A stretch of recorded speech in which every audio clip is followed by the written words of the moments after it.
여러분, 지난 일주일 동안도 잘 지냈나요? 우리가 지난 시간에는 이제 행복 강의를 시작했고, 철학자들은 행복에 대해서 뭐라고 얘기하는지, 철학자들이 본 행복에 대해서 우리가 지난 시간에 공부를 했습니다. 이제 오늘부터는 2시간에 걸쳐서 심리학자들은 행복을 어떻게 보고 있으며 어떻게 하면 행복해질 수 있는지 이제 여러 연구들을 통한 결과들을 소개해 보려고 합니다. 지금 현재 학문적으로 아마 행복을 연구하는 그러한 학문은 아마 심리학이 제일 많을 겁니다. 지난 시간에 우리가 철학자들도 행복에 대해서 얘기할 수 있다 그랬지만 역시 실질적인 연구를 하는 것은 주로 심리학자들이 행복에 관한 연구들을 많이 해요. 그러면 왜 심리학계에서 이렇게 행복에 대해서 연구들을 많이 했는가? 사실은 심리학 분야에서 행복을 연구하기 시작한 것은 역사가 그렇게 오래되지 않았습니다. 아마 2000년대 말쯤 기억이 되는데요. 그때 미국의 심리학회 회장으로 당선된 분이 이 행복 심리학 혹은 긍정 심리학을 우리 심리학자들이 많이 연구하자 이렇게 이제 제안을 해서 그 이후부터 이제 심리학 분야에서 이 행복에 관한 연구들을 많이 이제 하기 시작을 했어요. 마틴 셀리그만이라고 하는 펜실바니아 대학 심리학과 교수인데 이분이 이제 그해 미국 심리학회 회장으로 선출이 돼서 이제 심리학회 학회를 하는데 1년에 한 번 하는 학회를 하는데 회장 취임 연설을 합니다. 전국에 있는 뭐 전국뿐만이 아니고 전 세계에 있는 심리학자들이 이제 큰 호텔을 빌려서 수천 명이 이제 모인 자리에서 이분이 뭐라고 얘기를 했나 하면 저희가 곰곰이 생각해 보니까 그동안에 왜 우리 심리학자들은 심리적으로 혹은 정신적으로 문제가 생긴 사람들을 어떻게 하면 치유할 수 있고 치료할 수 있는가? 이쪽에 이제 연구비들을 받아서 많이 연구했다. 그런데 자기가 생각하기에 이게 아니고 물론 그 연구도 중요하지만 사람들이 심리적으로 혹은 정신적으로 문제가 생기기 전에 예를 들면 우울증이라든가 무슨 정신분열증이라든가 이런 게 생기기 전에 건강한 상태로 어떻게 하면 지낼 수 있는가 이런 연구를 이제부터 우리가 좀 하면 일반 사람들이 보다 더 행복하게 정신적으로 문제없이 잘 살 수 있을 거 아니냐. 그래서 이제부터는 우리가 역점을 과거처럼 문제 생긴 사람들을 치료하는 그런 연구도 물론 필요하지만 이제부터는 어떻게 하면 정상인들을 더 행복하게 살 수 있게 그렇게 우리가 도와줄 수 있을까? 이쪽 연구들을 좀 합시다. 이렇게 제안을 했어요. 그래서 그 이후에 이제 심리학 분야에서 이 연구들을 많이 하기 시작을 해요. 연구비도 많이 얻어서. 그래서 이런 분야를 우리가 심리학 중에서도 긍정 심리학 혹은 뭐 행복 심리학 이런 표현을 쓰면서 2000년대 이후에 굉장히 많은 연구들이 진행이 됩니다. 그래서 그동안에 이제 심리학자들이 연구한 결과, 오늘 이제 첫 번째 우리가 공부하려고 하는 게 도대체 행복의 조건, 어떤 조건이 갖추어지면 행복해질 수 있는가에 대해서 한번 보려고 합니다. 그동안의 연구 결과를 종합해 보면 아마 이렇게 크게 세 그룹으로 구분해 볼 수 있을 것 같아요.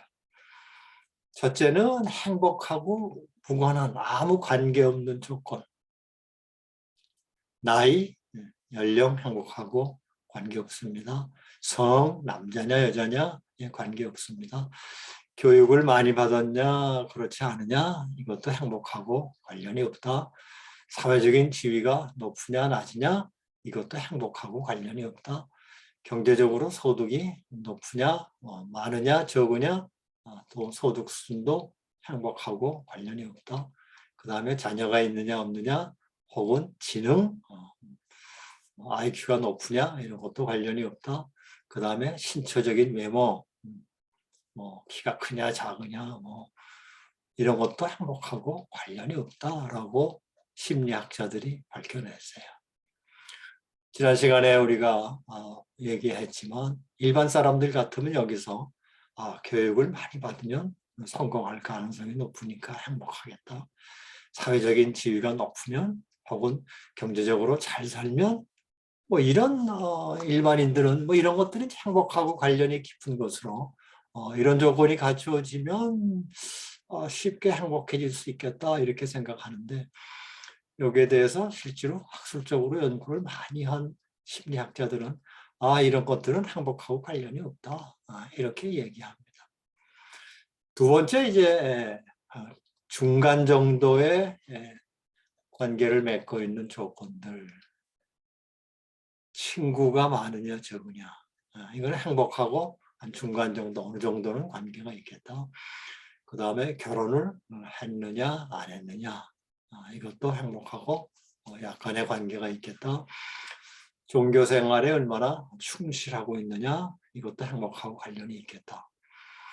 그 다음에 휴가를 1년에 얼마나 쓸 수 있냐 혹은 건강 혹은 자기 통제력 뭐 이런 조건들은 행복하고 한 중간 정도의 관련이 있는 것으로 심리학자들은 얘기를 합니다. 뭐 대체로 우리가 뭐 인정할 수 있을 것 같아요. 친구들이 많으냐, 결혼을 했느냐, 그다음에 건강. 사실은 보통 사람들은 건강이 굉장히 행복하고 관련이 깊은 것으로 이렇게 생각을 하지만 실제로는 심리학자들은 중간 정도의 밖에 관계가 없다 이렇게 얘기를 해요. 자, 그러면 행복하고 밀접한 관련을 맺고 있는 조건들은 뭐가 있는가? 첫 번째, 높은 긍정 정서 비율입니다. 용어가 좀 어려운데요. 이것은 한마디로 얘기하면 얼마나 긍정적으로 생각을 하느냐, 긍정 정서가 얼마나 높으냐 낮으냐. 긍정 정서라고 하는 건 예를 들면 이런 겁니다. 사람은 누구나 살아가면서 굉장히 힘든 경험도 하고 어려운 시기도 있고 하루에도 여러 차례 이런 힘든 경험들이 있어요. 그런가 하면 아주 견디기 힘들 정도로 이러한 일들을 당할 때 거기에 대해서 어떻게 이제 반응을 하느냐 이런 겁니다. 어떤 사람들은 마치 야 이거 큰일 났구나 내가 이제 죽었구나 뭐 이렇게 아주 희망이라고는 하나도 없다라고 생각하고 절망하는 사람이 있는가 하면 아무리 어려운 일이 닥쳐도 그래도 뭔가 해결책이 있을 거야 내가 생각하고 고민하고 뭔가 하면 여기 벗어날 수 있을 거야 이렇게 생각하는 사람들이 있을 수 있어요. 당연히 후자가 긍정 정서 비율이 높은 것이죠. 그러니까 이게 이제 우리가 실제로 인생을 살아가면서 굉장히 많은 어려운 일, 힘든 일을 당하게 될 때 어떻게 여기에 이제 반응하는 긍정 정서를 가지고 있느냐 하는 게 처음에 심리학자들이 얘기하는 겁니다. 두 번째 낙관성입니다. 뭐 이것도 또 앞에 얘기한 것하고 비슷해요. 그러니까 전반적으로 성격이 낙천적이냐, 낙관성이 높으냐 아니면 비관적이냐 뭐 이런 성격도 행복하고 밀접한 관련이 있다고 얘기를 합니다. 세 번째는 이제 성숙한 대처 기술. 처음에 얘기한 것하고 관련이 있죠. 힘든 일을 당했을 때, 갑자기 무슨 일을 당했을 때 어떻게 여기에 잘 대처할 수 있는가. 이러한 대처 기술도 밀접한 관련을 맺고 있다 그래요. 이런 것들은 이제 우리 눈에 보이지 않는 추상적인 그런 개념들입니다. 그런데 여기 네 번째 나와 있는 직업, 뭐 우리가 이거는 주위에서 눈으로 볼 수 있어요. 구체적으로 그 사람이 무슨 일을 하고 있는가? 직업은 행복하고 굉장히 밀접한 관련을 맺고 있다라고 이렇게 얘기를 합니다. 그 다음에 여가의 향유. 아까 중간 정도의 관계 조건에서 우리가 휴가 기간을 얘기했는데, 뭐 휴가뿐만이 아니고 평상시에 뭐 주말이라든가 혹은 여가를 어떻게 잘 보내고 있는가. 일도 중요하지만 여가도 참 중요하다. 그 여가를 그냥 보내는다기보다는 얼마나 향유하는가, 즐기고 있는가, 깊이 느끼고 있는가. 이것도 행복하고 밀접한 관련이 있다고 얘기를 해요. 그 다음에 이제 마지막으로 연인과의 관계. 다른 표현을 하면 사랑이죠, 사랑. 사랑하는 사람이 있는가, 혹은 그 사랑하는 사람과 얼마나 사랑을 나누면서 살고 있는가. 이런 것들은 이제 굉장히 밀접한 관련이 있다고 얘기를 해요. 우리가 지난 시간에 행복은 한마디로 얘기하면 행복이라고 하는 것은 만족스러운 삶인데, 특별히 그 만족하다 안 하다 하는 것은 객관적인 조건이 가져다 주는 것이 아니고 객관적인 환경에 영향을 받는 것이 아니고 주관적인 만족스러운 삶. 그러니까 얼마나 주관적으로 만족하며 삽느냐 하는 것이 행복이라고 얘기를 했어요.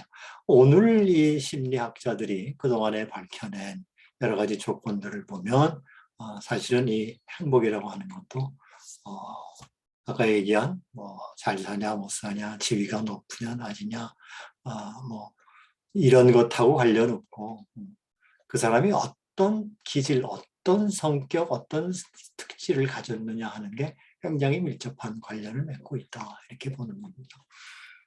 그래서 행복이라고 하는 것은 다분히 주관적인 것이고, 또 하나 이제 여기서 우리가 다시 한번 기억해야 될 것은 행복은 본인이 어떻게 노력하느냐에 따라서 행복을 더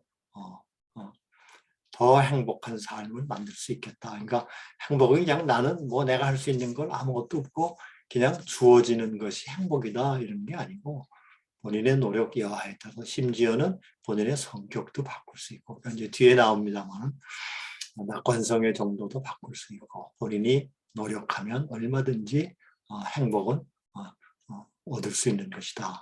이런 것들을 우리가 이 심리학자들의 연구 결과에서 얻어낼 수 있습니다.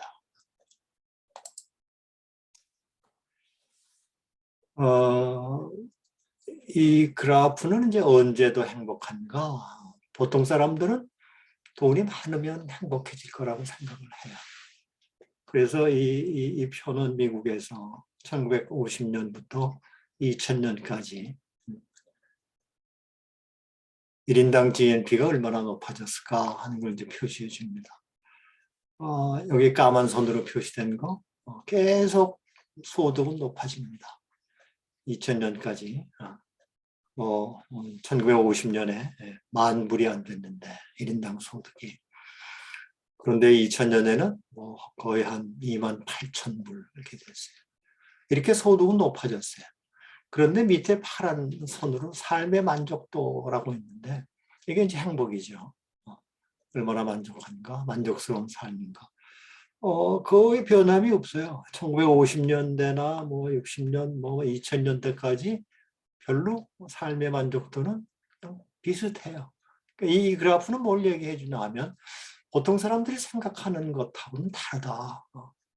특히 여러분들처럼 20대들은 돈이 없으니까 내가 돈만 많으면 내가 굉장히 행복하게 살 수 있을 텐데 이렇게 생각들을 많이 하는데 실제로 그렇지 않다. 돈이 행복을 가져다 주지 않는다 하는 것을 이 그래프가 보여주고 있는 거죠. 어떤 나라 사람들이 행복한가? 세계의 행복 지도를 세계 지도에다가 표시를 해본 겁니다. 진한 파란이 제일 행복한 나라들, 그 다음에 까만 걸로 표시된 지역들이 불행한 지역들입니다. 지난 시간에 우리가 잠깐 얘기했어요. 이 행복도에 대한 조사를 하면 결과가 상반되게 나오는데 어떤 조사들은 대체로 잘 사는 나라들이 행복한 것으로 이렇게 결론을 짓고 있고 또 어떤 조사들은 방글라데시나 부탄처럼 경제적으로 그렇게 잘 살지 못하는 나라들이 행복하다 이렇게 서로 상반된 결과를 내놓는다 그랬는데 여기는 대체로 보면 초록색이 잘 사는 나라들이 이제 초록색으로 많이 표시되어 있습니다. 그러니까 북미 잘 살고 여기 호주, 뉴질랜드 잘 살고 그다음에 이제 유럽 국가들 못 사는 나라가 어디냐? 여기서 보면 아프리카 대륙이 새까맣게 그다음에 이제 회색으로 이렇게 표시되어 있죠. 그러니까 이것도 역시 두 상반된 결과 중에 하나. 대체로 소득이 높은 그런 나라들 국민들이 행복하다 이렇게 보여주고 있어요.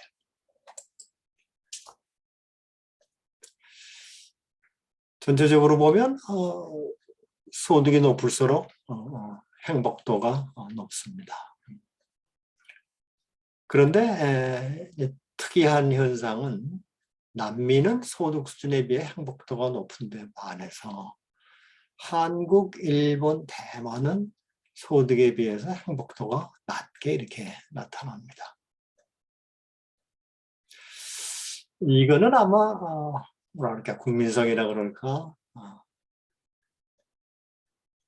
인생을 바라보는 삶에 대한 태도라 그럴까 이것들이 이제 남미하고 이 동양 삼국하고 아마 달라서 이런 결과가 나오는 것 같아요. 남미는 주로 이제 조상들이 어느 나라인가 하면 스페인, 포르투갈이죠.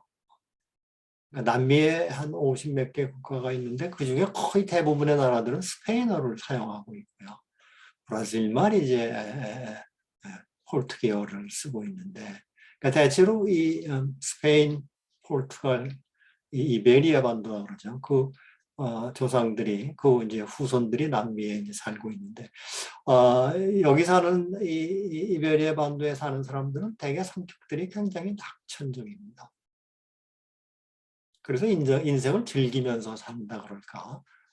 우리가 보통 이제 라틴족 이렇게 얘기하는데, 그러니까 그런 특질이 아마 나타나서 이런 결과들이 나오는 것 같아요.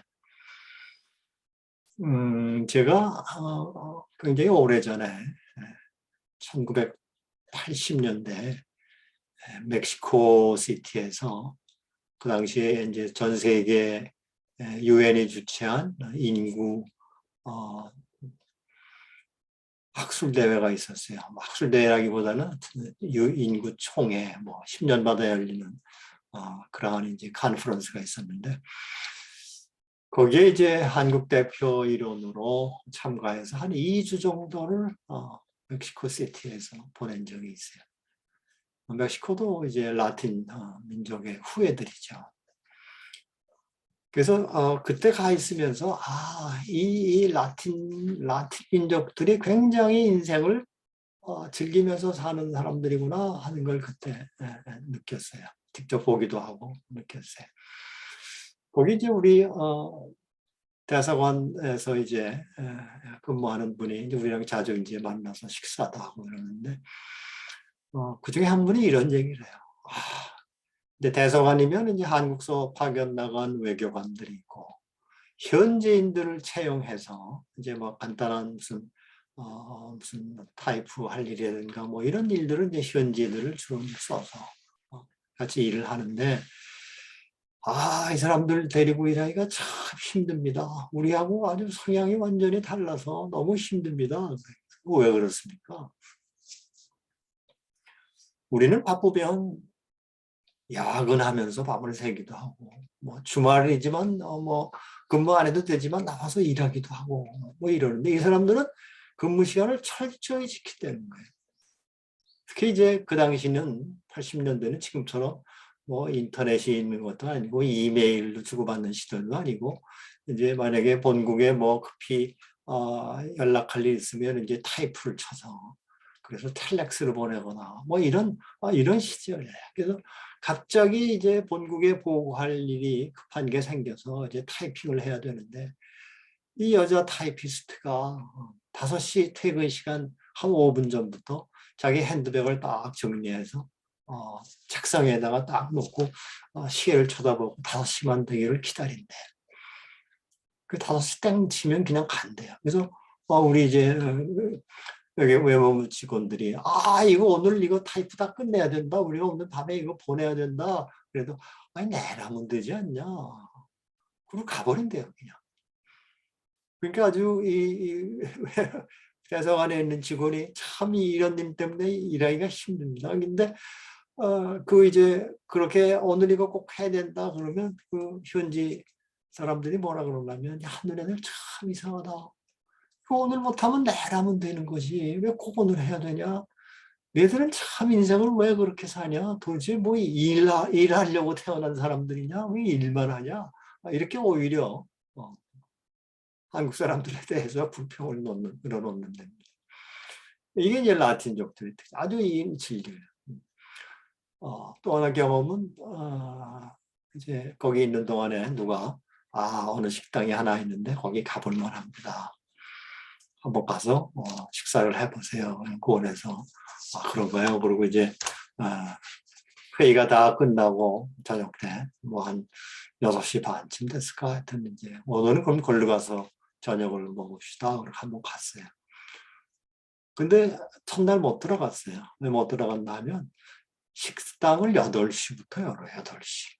우리는 보통 우리나라에 있는 식당들은 뭐 요새도 거의 그런데 뭐 식사 시간, 식당 문 여는 시간이 따로 정해져 있지 않아요. 그냥 아무 때나 가면 우리 식사할 수 있어요. 6시 반이면 당연히 이제 저녁 식사 때니까 하는데 8시부터 식당 문을 엽니다. 첫날 못 들어갔어요. 둘째 날 갔어요. 또 못 들어갔어요. 여기는 정장을 하고 넥타이를 메고 정장을 하고 와야 됩니다. 근데 복장이 우리가 이제 무슨 파티하는 것도 아닌데 그냥 편한 복장하고 갔다가 또 못 들어갔어요. 셋째 날 겨우 들어갔어요. 8시에 넥타이 메고. 막상 3번에 걸쳐서 못 들어가 봐도 별로 특이하지는 않아요. 근데 이제 뭘 얘기하냐면 이 사람들은 8시에 들어가면 한 3시간 이상을 식당에서 먹어요. 처음에 주문해 놓고 무슨 식전주 마셔가면서 얘기하고 요리 하나하나 나오면 그거 다 음미하면서 마지막에 커피 마시고 뭐 하면서 하여튼 3시간 정도에 걸쳐서 식사를 해요. 한국 사람들은 3시간 식사하라 그러면 아마 이게 못 앉아 있을 거예요. 그죠? 우리는 아마 식당 가도 한 1시간도 아니면 충분히 할 얘기 다 하고 먹을 거 다 먹으면 3시간을 해요. 우리가 가끔 여러분들 영화에서 보면 그런 거 나와요. 식당에서 식사하고 있는데 기타 치면서 누가 와서 막 음악도 연주해. 팁 주고. 하여튼 이러면서 3시간을 식사를 하는 거예요. 그러고 나와서 11시쯤 되는데 밤 11시에 집에 가느냐 안 가요. 또 이제 어느 광장에 가면 야시장이 열려가지고 거기 가서 새벽 1시까지 하여튼 몇 시간 거기서 또 놀고 이러고 집에 가.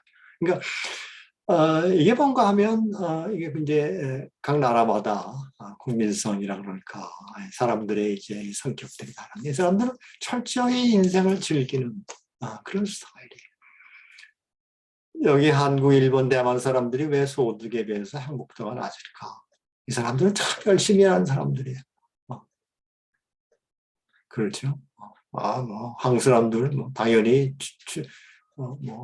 야근 밥 먹듯이 하고 주말도 나가서 일하고 그러니까 이게 조금 뭐랄까 이게 이제 어떤 국민들의 특질이라 그럴까 이런 것들이죠. 그러니까 대표적으로 아마 이 남미 사람들하고 한국, 일본, 대만 이런 아시아계 사람들하고 차이가 있을 거예요. 개인의 행복은 그런데 어디 사느냐보다는 개인의 심리적 요인에 더 크게 좌우된다. 아까 제가 첫 페이지에서 얘기했어요. 그렇죠? 얼마나 긍정정서 비율이 높으냐, 낙관적이냐, 성숙한 대처 기술을 가지고 있느냐 이런 개인적인 심리적인 변인들이죠. 그죠? 이거에 더 크게 영향을 받는다 이렇게 보면 돼요. 여기 밑에 지성도시와 감성도시라고 있는데 지성도시는 영어로 헤드 시티, 감성 도시는 하트 시티입니다. 지성 도시는 굉장히 큰 도시. 인구 규모로 보면 한 1,000만 명 혹은 뭐 몇백만 명 이상 되는 큰 도시는 우리가 지성 도시라고 하고, 감성 도시는 그거에 비해서 뭐 한 몇십만 정도 되는 혹은 10만 미만의 조그마한 도시들. 대체적으로 보면 큰 도시에 사는 사람들보다는 지성 도시보다는 조그만 인구 규모가 그렇게 크지 않은 하트시티에 사는 사람들이 대체로 행복도가 높다라고 이렇게 얘기들을 합니다. 누가 더 행복한가? 심리학자들이 정서곡선과 지식곡선을 이렇게 교차시키면서 사람들이 태어나서 유아기를 거쳐서 청소년기, 중년기, 노년기에 이르기까지 정서곡선은 어떻게 변하고 지식곡선은 어떻게 변하는가, 이걸 연구해 봤어요. 지식곡선은 청소년기에 피크를 이뤄서 그 다음부터 이렇게 감소합니다. 그런데 정서곡선은 청소년기를 바텀으로 해서 나이가 들수록 더 증가하고 있어요. 그러니까 결국은 사람들은 정서라고 하는 게 이제 뭐 우리가 행복하고 관련된 그러한 감정인데, 이런 것들은 노년기에 갈수록 나이가 들수록 더 행복해진다 하는 것을 한 사람의 이제 라이프 사이클하고 관련시켜서 연구한 결과가 이렇게 나타나는 거죠. 시간이 흐를수록 나이 들수록 더 행복해진다. 왜 행복하냐? 여기 또 사랑과 돈 얘기가 나옵니다.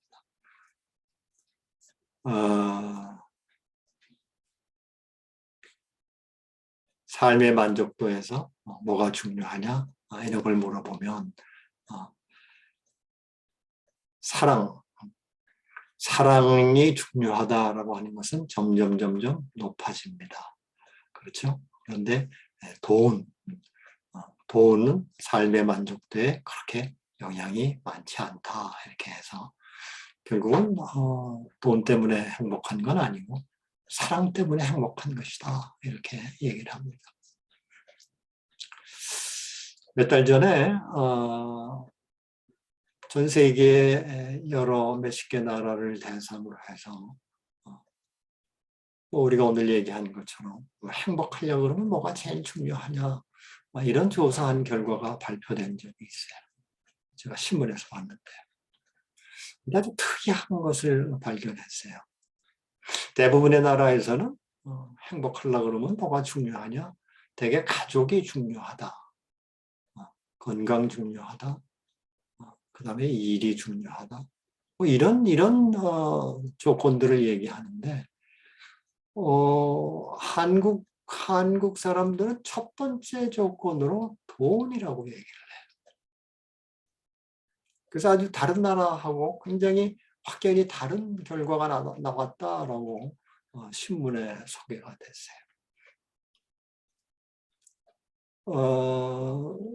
저는 행복을 얘기하면서 20대들은 혹은 30대들은 경제적으로 그렇게 넉넉하지 않은 이 청장년 20대 30대들은 아마 돈이라고 되게 생각을 할 텐데 나머지 연령대에서도 나이 드신 분들도 아마 돈이라고 얘기를 했는데, 전체적으로 보면 한국만 행복하려고 그러면 돈이 제일 중요하다, 이런 답변이 나왔다 그래서 조금 놀랐어요.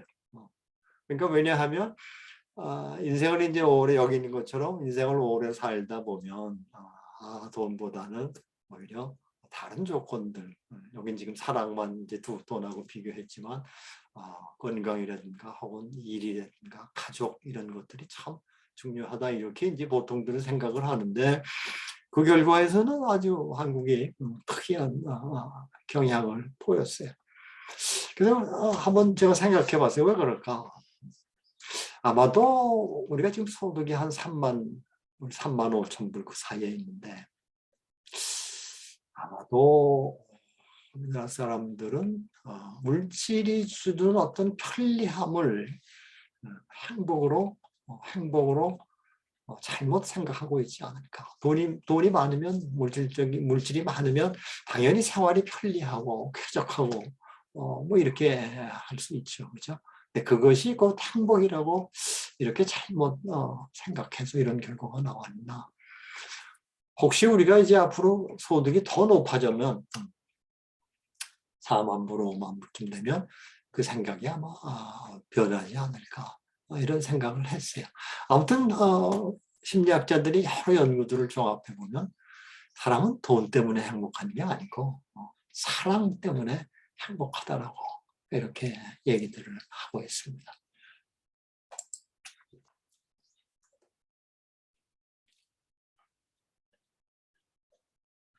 이제 나이 든 사람의 행복은 일에 대한 태도와 밀접한 관련을 맺고 있다. 이렇게 얘기를 합니다. 보통 사람들한테 뭐 제가 여러 곳에서 본 거는 전 세계 사람들한테 물어보면 대개 행복 혹은 잘 사는 삶의 조건 그러면 첫 번째가 건강, 두 번째가 가족, 이거 사랑이죠. 가족은 사랑하고 관련이 있고 세 번째가 일 이렇게 답변이 합니다. 거의 전 세계 공통적으로 물론 이때 이제 조사 대상자는 젊은 층보다는 40대 중년 이후의 사람들한테 물어보면 인생을 어느 정도 산 사람들한테 물어보면 이런 답변들이 나옵니다. 그러니까 사실은 사랑, 가족이라고 하는 게 보통 두 번째 건강 다음으로 얘기를 하는데 뭐 우리나라만 조금 특이한 그런 경향을 보이고 일도 살아가는 데 있어서 굉장히 중요하다 이렇게 얘기를 해요. 특별히 이제 나이들이 들어갈수록 노인들이 될수록 이 일이 행복하려면 상당히 중요하다 이렇게 얘기를 합니다. 시카고 대학에서 오래전에 경험 추출법이라고 하는 실험을 했어요. 이건 뭔가 하면 사람들한테 이제 행복도를 측정하는데 사실 그 행복도를 측정한다는 게 쉽지가 않아요. 왜냐하면 뭐 우리가 이제 설문조사를 해보면 이런 질문을 하죠. 당신은 지금 얼마나 행복하십니까? 얼마나 전체적으로 삶에 만족하면서 살고 계십니까? 아마 내가 여러분들한테 질문했다고 합시다. 여러분들은 지금 얼마나 행복해요? 라고 물어보면 뭔가 답을 해야 되는데 본인 스스로도 글쎄 내가 지금 얼마나 아주 행복한가? 아니면 그렇다고 불행한가? 뭐 사실은 본인도 이거 잘 몰라요. 아마 아주 가까운 어떤 경험들, 어떤 사건들이 일어나서 뭐 어저께 무슨 일이 일어났는데 굉장히 힘들었다 그러면 아마 불행 쪽에 더 가 있을 거고 어저께 무슨 좋은 일이 있었다 그러면 뭐 이게 시시각각으로 이렇게 달라지기 때문에 사실은 전반적으로 요즘 어떻습니까? 행복합니까? 그러면 이거 답변하기 힘들어요.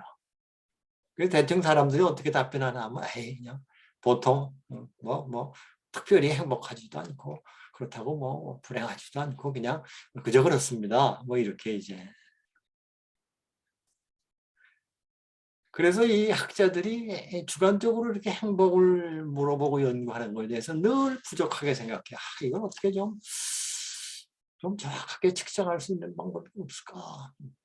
이 경험 추출법이라고 하는 걸 그래서 만들어냈어요. 이걸 뭔가 하면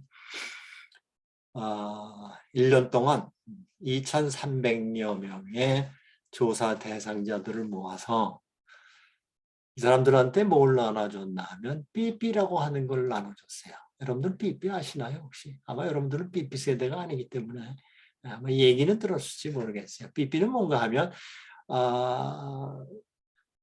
지금처럼 우리가 이 휴대폰을 다 가지고 다니기 전에 심지어 집에 전화가 없던 시절 모든 집들이 다 집 전화가 아마 있게 된 게 아마 한 80년대 말이나 뭐 90년쯤 돼야 되지 않았을까요? 하여튼 삐삐라고 하는 것들을 이제 청소년들이 차고 다니. 이건 뭔가 하면 엄마가 애한테 뭐 아주 급하게 연락할 일이 있어요. 그러면 집에서 삐삐 번호를 이제 누르면 삐삐를 친다 그러죠. 그러면 애 가지고 있는 삐삐가 울립니다. 그럼 이제 거기 찍혀 있는 번호를 보고 이거 엄마가 우리 집 전화인데 누가 우리 집에서 전화했구나. 그러고서 이제 가까운 공중전화 부스에 가서 집에 전화해서 왜 전화했어요? 누가 전화했어? 이런 게 삐삐입니다. 그 무렵에 이 삐삐는 사실은 그 전부터 병원의 의사들, 특히 이제 큰 병원에 대학병원 같은 데 의사들이 삐삐들을 가지고 다녔어요. 왜냐하면 큰 병원의 의사들, 특히 이제 뭐 수술을 하는 의사들은 환자들이 지금 입원해 있는데 갑자기 수술 환자가 무슨 문제가 생겼다 그러면 간호사가 담당 의사를 찾기 위해서 이 삐삐를 칩니다. 이 메토실에 어저께 수술한 환자가 갑자기 뭐 혈압이 떨어지고 있습니다. 뭐가 상태가 뭐 급히 좀 와 주셔야 되겠습니다. 뭐 이래서 이제 삐삐를 이제 의사들이 이제 차기 시작을 했는데 하여튼 우리나라에서도 삐삐가 유행한 적이 있었어요. 그래서 이 2,300명한테 삐삐를 나눠주고 어떻게 했냐면 하루에 뭐 한 7번 정도를 그냥 이 조사하는 본부에서 모든 사람들한테 각자 삐삐를 칩니다. 랜덤하게 칩니다. 뭐 시간이 일정하게 정해져 있지는 않고 그냥 뭐 랜덤하다가 오는 거는 그냥 뭐 어떤 데는 난 12시에 가기도 하고 뭐 오후에 가기도 하고 이런 식으로 삐삐를 쳐요. 그러고서 미리 사람들한테 이제 질문지를 나눠주고 네 삐삐가 울리면 그때 네가 뭘 하고 있었는지를 적어라. 어떤 일을 하고 있었냐 적고 그 일에 계속 머물고 싶으냐 그 활동을 계속 하고 싶으냐 아니면 거기서 벗어나고 싶으냐 하는 걸 체크해라. 뭐 이런 아주 간단한 복잡하지 않은 그런 질문지를 미리 놓아주고 삐삐를 이제 하루에 7번씩 치는 거예요. 그래서 이걸 1년 동안에 걸쳐서 쭉 이제 수집을 해서 이제 분석을 했어요. 그래서 사람들이 어떤 활동을 하고 있을 때, 어떤 일을 하고 있을 때 그 일에서 벗어나고 싶다, 혹은 그 일에 계속 머무르고 싶은가를 알아냈어요. 여기 있는 것처럼 뭐 할 때, 밥 먹을 때, 식사할 때, 섹스할 때, 그 다음에 수다 떨고 있을 때. 이 세 가지 활동에 대해서는 거의 대부분의 사람들이, 모든 사람들이 나 지금 밥 먹고 있는 중이다. 계속 그냥 밥 먹으면서 맛있는 거 먹고 싶다. 뭐 이런 식으로 답을 했다고 그래요. 그런데 사실은 이 어떤 일에 사람들이 행복을 느끼고 있을까? 사실은 일시적인 행복이죠. 그렇죠? 만족감이 오래가는 만족이 아니고 일시적인 만족감이죠. 이런 일들을 하고 이런 일들을 좋아한다 그래서 뭐 계속 뭐 밥만 먹을 수 없잖아요. 그렇죠? 아무튼 이제 이런 연구들도 심리학자들이 한 적이 있어요.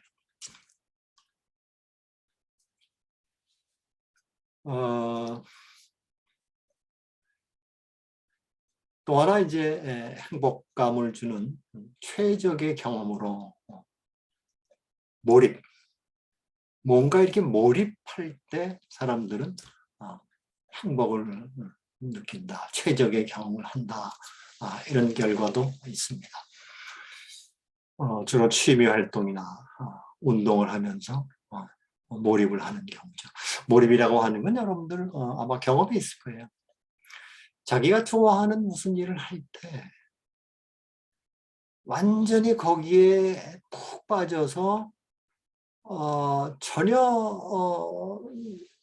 주의가 어떤지 뭐 이런 거 전혀 관계하지 않고 그 속에 푹 빠져 있는 상태는 우리가 몰입이라고 그러죠. 시간의 흐름도 몰입하게 되면 굉장히 나는 잠깐이라고 생각하는데 굉장히 나중에 시계를 보면 내가 굉장히 오랫동안 이러고 있었구나 이걸. 그러니까 시간 가는 것도 느끼지 못하고 주위 뭐 어떤 사람이 있는지 뭐 환경 이런 거 완전히 다 떠나서 그 일에만 완전히 푹 빠져서 몰입하는 것. 이게 몰입이죠, 몰입. 여러분들 다 그 몰입의 경험들이 있을 거예요. 심리학자 중에서도 특별히 직센미아이라고 하는 이런 학자는 이 몰입이 굉장히 만족감을 주는데 좋다 이렇게 얘기를 해요. 취미의 활동에 몰입할 수도 있고 아니면 자기가 좋아하는 스포츠에 몰입할 수도 있고 뭐 여러 가지 형태의 몰입이 있을 수 있어요. 모르겠어요. 여러분들 중에 아마 게임 좋아하는 사람 있을지 모르겠는데 게임도 일종의 몰입이죠. 게임 좋아하는 사람이 게임하면 그 시간 가는 줄 모르고 가끔 제가 뭐 신문에 보면 뭐 밤새기도 하고 뭐 그래서 저는 게임에 전혀 모르지만 이 뭔데 이렇게 청소년들이 여기에 몰입을 할까? 이런 거 다 몰입이죠. 그렇죠? 그러니까 아까 내가 처음에 뭐라 그랬나 하면 행복은 어떤 외부적인 조건이 그냥 가져다 주는 게 아니고 내가 스스로 노력하면 보다 더 행복한 상태로 전반적으로 행복도가 높은 수준으로 내가 만들어낼 수 있다. 그러니까 여러분들이 사실은 이 몰입이 굉장히 행복감을 주는 좋은 경험이라고 한다 그러면 뭐 그런 것들을 여러분들이 한번 만들어 보는 거 좋죠. 그러니까 어떤 취미 활동을 한다든가 뭐 하여튼 자기가 좋아하는 뭔가에 한번 푹 빠져보는 거 이거 여러분들이 의도적으로 노력해서 충분히 만들어낼 수 있는 거죠. 제가 이제 대학을 은퇴하기 전에 대학에 있을 때 학생처장을 지낸 적이 있고 학생처장은 우리 대학교에 있는 기숙사를 다 총괄합니다. 기숙사에 한 2,000명 학생들이 있는데 이 기숙사에 있는 사생들이 주말에 뭐를 하는가, 어떻게 보내는가 이게 궁금해졌어요. 물론 이제 집에 가는 친구들도 있지만 집이 멀고 그러면 뭐 매주 가는 게 아니고 이제 학교에 머물러 있는데 얘네들이 주말을 참 잘 보내고 있을까. 그래서 이제 사생위원회라는 게 있고 거기 이제 회장을 불러서 물어봐서 야 너네 주말에 기숙사에 있으면 대부 뭐 하냐? 뭐 회장이 글쎄요 뭐 특별하게 뭐 우리가 뭐 어떤 프로그램을 주거나 이런 거는 없고 그냥 각자 알아서 뭐 쉬기도 하고 뭐 그러겠죠. 그래서 야 그러지 말고 모처럼 이제 수업에서 벗어난 주말인데 좀 사생위원회가 무슨 프로그램을 만들어서 취미 활동들을 좀 권장하면 어떠냐. 예를 들면 뭐 등산 좋아하는 친구들 뭐 주말마다 등산 프로그램 할 수도 있고 혹은 뭐 축구들 좋아하면 뭐 나와서 뭐 무슨 동아리들 뭐 그룹 만들어서 축구 시합도 할 수도 있고 혹은 뭐 여행 좋아하면 뭐 돈 많이 안 들이고 뭐 가까운 데 여행 갈 수도 있고 아니면 무슨 뭐 유적을 탐사한다든가 뭐 이런 거 할 수도 있고 아니면 뭐 단체로 영화도 볼 수 있고 뭐 이런 하여튼 취미 뭐 할 수 있는 거 있지 않냐. 그러니까 주말도 그냥 그렇게 보내지 말고 조금 좀 재미있게 보내면 어떠냐. 우리 학교가 학생활동비에서 지원해 줄 테니까 한번 그런 프로그램을 좀 만들어 봐라. 그렇게 권장을 했는데 이게 잘 안 되더라고요. 그러니까 이게 왜 그럴까? 저도 아직 그 이유는 잘 모르겠는데 호응도가 그렇게 높지 않대요. 근데 내가 왜 이제 그런 생각을 했나 하면 제가 미국서 유학 시절에 보면 미국 대학들은 철저하게 월요일부터 금요일까지는 아주 공부에 그냥 푹 빠져서 공부에 매달립니다. 그러다가 이제 금요일 밤부터 주말이 되면 갑자기 캠퍼스가 아주 활기가 뛰어요. 그전에는 그냥 뭐 학생들이 그냥 뭐 기숙사, 내가 공부한 대학은 이제 기숙사에 다 들어가 있는 대학들인데 그냥 집에서 입는 옷 그냥 뭐 헐렁한 뭐 티셔츠 입고 이러고 뭐 이제 학교 다니는데 금요일 저녁만 되면 갑자기 어디서 나타났는지 드레스 입은 여학생들 뭐 정장한 나 이렇게 뭐 도대체 왜 이렇게 바뀌나. 기숙사 제일 입구에 라비에 주말 며칠 전부터 공고들이 나왔대요. 이번 주말에 우리 기숙사에서 파티가 있습니다. 회비는 얼마입니다. 옷은 이렇게 입고 오세요. 내가 있던 대학의 기숙사는 우리처럼 이렇게 뭐 한 동에 커다란 뭐 5층 빌딩에 뭐 몇백 명을 수용하는 기숙사가 아니고 옛날 이제 오래된 대학이니까 뭐 한 동에 뭐 한 4층 뭐 글쎄 5층짜리가 있는지 하여튼 뭐 몇십 명 수용하는 이런 조그만 건물들이 굉장히 많은 그런 기숙사 스타일입니다. 그런 것들이 캠퍼스 도처에 붙어서 금요일 밤부터 뭐 캠퍼스가 뭐 애들은 이제 그거 보면서 야 이번 주말은 어디 가서 즐길까 뭐 그래서 뭐 들썩들썩해요. 그러다가 이제 월요일 되면 다시 이제 공부에 또 몰입하고 이런 생활이 반복이에요. 그래서 얘네들이 이제 월요일 되는 게 싫어서 이제 이런 용어들이 있어요. 그러니까 주말 되면 참 신난다 이렇게 표현하는 걸로 Thanks God it's Friday. TGFI. 우리 무슨 패밀리 레스토랑 이름이 TGFI라는 게 있어요. 그죠? 그게 무슨 뭐의 약자인가 하면 Thanks God it's Friday. 야 신나는 금요일이다 이거고요. 월요일 되면 Oh heaven is Monday. 아이고 또 월요일이네요. 그래서 이 주중과 주말이 확연히 구분된 생활들은 뭐 오래된 얘기지만 미국의 대학생들은 그렇게 했어요. 근데 우리 학생들은 주중 주말이 거의 구분이 없고 뭔가 이렇게 취미 활동을 좀 엮어주려고 그래도 잘 안 됐어요. 여러분들 한번 지금 이제 뭐 1학년들도 있고 뭐 4학년들도 있을지 모르겠는데 한번 대학 생활을 한번 좀 이렇게 좀 해보세요. 내가 대학에서 2년 동안 지내면서 뭐 요새 이제 코로나 때문에 이제 그렇지만 좀 고학년들 내가 캠퍼스에서 뭘 했는가. 근데 대체적으로 보면 이런 취미 활동 이런 것들이 우리나라 대학생들이 활발한 것 같지가 않아요. 아마 여러 가지 이유가 있겠죠. 그러니까 이제 대학 들어오자마자 뭐 이제 사회에 나가서 뭘 해야 될지 취직 걱정도 해야 되고 뭐 여러 가지 이유 때문에 그러니까 전반적으로 보면 그렇게 인생을 잘 즐기는 것 같지가 않아요. 모르겠어요. 내가 옆에서 보는 것하고 실제하고는 이제 많은 차이가 있을 수 있겠지만 적어도 제가 보는 관점에서는 우리 대학생들은 조금 더 좀 열심히 뭐 이것저것 하면서 재미나게 보낼 수 있지 않을까 하는 이런 아쉬움이 좀 있긴 있어요. 아무튼 이 몰입이라고 하는 것도 행복하고 상당히 밀접하게 이렇게 관련이 돼 있다. 이렇게 우리가 볼 수 있습니다.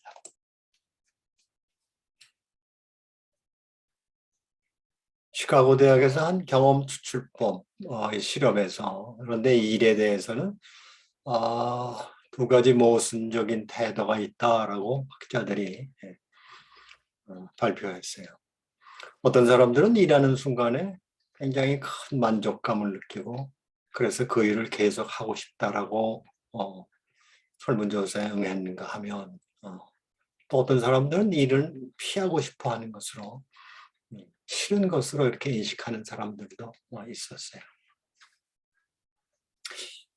여러분들 이 사람에 따라서 일에 대해서 이렇게 두 가지 상반된 견해를 보이는 것이 왜 그렇다고 생각을 하세요?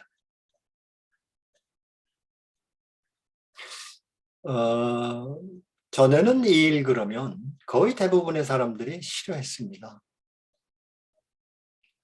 그래서 내가 할 수만 있으면 나는 일을 안 하고 그냥 편안하게 살고 싶다 이런 생각들을 많이 했어요. 일은 피하고 싶은 거고 싫은 거고 의무적으로 해야 되는 거고 대체로 이 일 그러면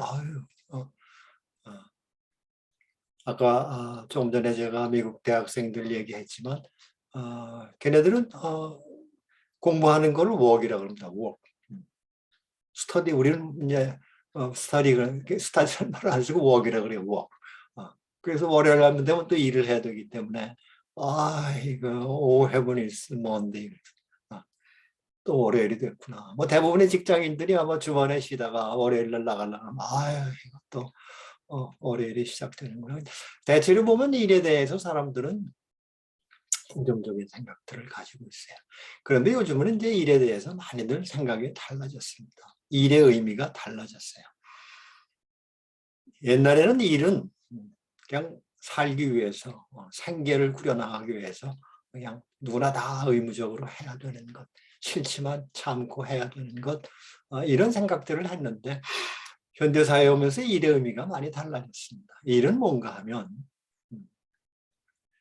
일을 통해서 물론 뭐 이제 출퇴근 시간을 지키고 뭐 일하는 동안에 여러 가지 이제 어떤 규칙들 이런 것들을 지켜야 되는 그런 좀 번거롭고 뭐 이런 건 있지만 기본적으로 이 일을 통해서 사람들은 성취를 맛봅니다. 본인이 머리로 기획하고 어떤 일을 해냈을 때 결과가 좋게 나왔을 때 그 느끼는 성취 이런 건 일을 통해서만 얻어낼 수 있어요. 현대사회의 일은 그 다음에 본인의 지위를 나타내주기도 하고 본인의 아이덴티티를 부여해 줍니다. 내가 어떤 사람이다 하는 것은 내가 하고 있는 일이 이것이다 라 그러면 사람들이 대충 이 사람은 이런 사람이구나 하는 어떤 정체성을 본인도 가지고 있고 다른 사람들도 그 일에서부터 정체성을 찾아내요. 그러니까 사실은 어떤 면에서 보면은 제일 중요한 일이 가지고 있는 뭐랄까 장점이라 그럴까 성취를 맛보는 거예요. 성취. 일을 안 하면 성취를 얻을 수가 없어요. 그 옛날에 우리 주위에 제가 들은 얘기로는 어떤 사람이 아버지한테 물려받은 재산이 굉장히 많았어요. 그래서 이 사람은 평생 우리가 소위 말하는 일을 안 하고 하는 일이라고는 집에 있는 골동품 햇빛 좋으면 꺼내서 말리고 뭐 이거 보존하고 보관하고 이런 일만 했어요. 그래서 가만히 생각해보면 저 사람이 참 행복했을까. 물론 뭐 유물들 골동품 등 관리하는 것도 뭐 의미 있는 일일 수는 있지만 그 일을 하면서 행복했을까 이런 생각을 했어요. 그러니까 전 같으면 뭐 돈이 많으면 일할 생각들을 안 하고 그냥 먹고 놀 생각했는데 먹고 논다는 게 정말 좋은 일일까 행복할까 아닐 것 같아요. 그러니까 그 정도는 이제 일의 의미가 달라졌어요. 그러니까 여러분들 또 전에는 주로 남자들만 일했어요. 그렇죠? 성의 역할 분담에 뚜렷해서 남자들은 밖에 나가서 일하고 여자들은 집에서 살림하고 아이들 키우고 특히 이제 산업혁명 이후부터 공장이 들어서면서부터 역할 분담이 뚜렷해졌는데 요새는 다시 이제 남녀 불문하고 일은 다 하는 것이라고 이렇게 생각을 해요. 왜냐하면 지금 말한 것처럼 일을 통해서 성취와 보람을 느끼기 때문에 그래요. 그런데 왜 어떤 사람들은 일에 대해서 긍정적인 태도를 보여서 계속 그 일을 하고 싶어 하는 사람이 있는가 하면 왜 어떤 사람들은 일에서 벗어나고 싶어 할까? 그 차이가 뭘까? 결국은 그 일을 본인이 좋아하는 일이냐, 그렇지 않은 일이냐, 본인이 잘 할 수 있는 일이냐, 본인이 소질이 없는 일이냐, 뭐 이거에 따라서 뭐 일에 대한 생각들이 달라질 것 같아요. 결국은 행복의 요체는 사랑, 뭐 일, 우리가 이제 가족 대신에 사랑이라고 하는 말을 쓰고 일이라고 그러면 이 두 가지가 참 중요한데 그 중에 이제 일도 굉장히 중요한 거죠. 여러분들 앞에 이제 조만간에 여러분들이 굉장히 중요한 선택을 두 가지를 해야 되는데 바로 이 사랑과 일과 관련돼 있죠. 먼저 대학 졸업하고 나면 바로 사회 나가서 내가 무슨 일을 할 것인가. 일은 대충 한 30년 정도 일하죠. 여러분들이 90년 산다 그러면 3분의 1 정도 일해요. 사랑을 하고 결혼을 하고 가정을 이루면 부부가 한 60년 같이 삽니다. 기간이 훨씬 2배로 길죠. 그러니까 굳이 우리가 사랑과 일 이것이 행복한데 굉장히 중요한데 행복하게 사는데 둘 중에서 더 중요한 게 뭐냐 이러면 기간으로 봐도 그렇고 사랑이 한 60년 지속될 거고 일은 한 30년 할 거예요. 그러니까 이 두 가지를 선택해야 되는 굉장히 중요한 선택을 여러분들이 눈앞에 두고 있어요. 그러면 여러분들이 이 두 가지를 선택하기 위해서 지금 뭘 하고 있습니까? 어떤 노력을 하고 있습니까? 굉장히 중요한 선택인데, 그렇죠? 내가 일을 30년을 해야 되는데, 정말 나한테 맞는 일인가, 내가 좋아하는 일인가, 잘할 수 있는 일인가, 이거를 여러분들이 고민하고, 뭐, 하여튼 본인을, 어떤 일을 해서, 노력을 해서 그걸 알아차리려고 지금 여러분들이 뭔가를 하고 있는가. 만약에 자기가 뭐 이 일은 하고 싶지 않지만 뭐 어쩔 수 없이 해야 된다고 하면 얼마나 괴롭겠어요. 그렇죠? 재미도 없고 잘할 수도 없고 힘들고 더 힘들고 30년 동안을 아주 힘들게 보내는 거고 거꾸로 정말 이 일은 내가 좋아하는 일이다. 내가 잘할 수 있는 일이다. 아까 우리가 몰입 얘기했지만 나는 이 일을 하면 정말 시간 가는 줄 모르고 할 수 있다. 그런 일을 만약에 여러분들이 택했다 그러면 그 일이 얼마나 신나고 재미있고 더 잘할 수 있고 그래서 일에서도 성공을 거둘 수 있고 일에서 더 많은 성취를 얻을 수 있고 그러면 행복한 거죠. 그런데 여러분들은 뭐 어떤 일이 여러분들한테 잘 맞는 일인가 내가 잘할 수 있는가 하는 걸 알고 있습니까? 스스로 한번 질문해 보기 바랍니다.